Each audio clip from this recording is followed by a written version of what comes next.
औरंगाबादच्या पैठण तालुक्यातलं हे विहामांडवा गाव.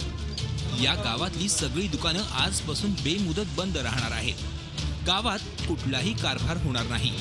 अगदी शाळा सुद्धा बंद असणार आहेत. हा बंद पुकारण्याचं कारण म्हणजे या गावाला जोडणारे रस्ते कित्येक वर्ष खराब आहेत. या रस्त्यांची दयनीय अवस्था झाली आहे. पाचोड या मोठ्या गावापासून विहामांडवाच्या रस्त्याला लागलं की सुरू होतात नरक यातना. संपूर्ण रस्ताच उखडलाय. रस्त्यावरील पूल कधीच खचलाय. त्यावरून आता ओढा वाहतोय. ओढ्याच्या पाण्यातूनच मार्ग काढत कसरत करावी लागते. कसं तरी ओढ्यातून जीव बाहेर घेऊन निघालो की समोर लागतो तुटलेला पूल. हा पूल पावसानं अर्धा वाहून गेलाय. उरलेला कसा बसा उभा आहे. या पुलावरून जाणं म्हणजे मृत्यूला आमंत्रण. या पुढचा रस्ता पूर्ण चिखलात हरवलाय. रस्त्याची अशी दयनीय अवस्था असताना कुणालाही त्याचं सोयर सुटत नाही. मी पाचोडवरून येत होतो तर दोन गावाच्या पुलात गाडी खड्ड्यामुळे स्लिप झाली. पडल्यामुळे हात फ्रॅक्चर झाला आणि पायाला पण इजा झाली. रात्रीतून मुरुम टाकण्यात आला. खूप खड्डे होते, जायला खूप त्रास येत होता. अचानक ते रात्रीच ट्रॅक्टर आणून त्यांनी मुरुम वगैरे टाकला.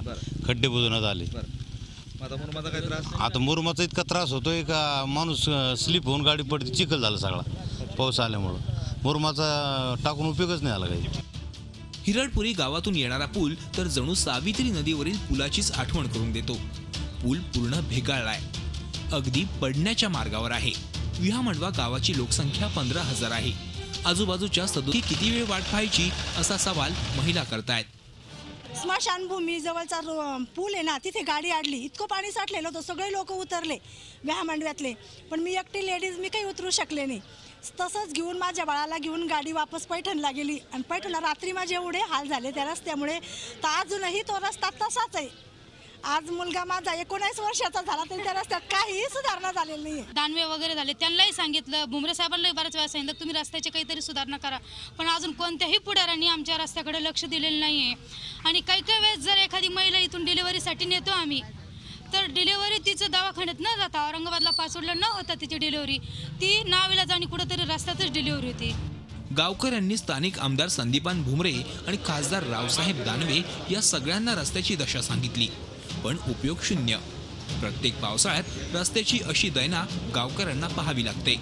जर बाहेरचे कुठली पाहुणे व्यक्ती सोयरिकीच्या कुठल्या माध्यमातून येणार असेल तर रस्त्यामुळं नको म्हणतो. विहामांडवा खूप चांगलं गाव आहे आणि खूप चांगले माणसं आहे, पण रस्ता चांगला नको, रस्ता चांगला नाही आहे, त्यामुळे विहामांडव्याला जाणं नको. अशा पद्धतीची आज परिस्थिती निर्माण झाली. राजकारणी लोकांशी यांचे कानावर घातले, एक दोन वेळेस समस्या कानावर घातल्या बरेच वेळेस, परंतु अजून काही रस्त्याचं काम व्हायला तयार नाही आहे.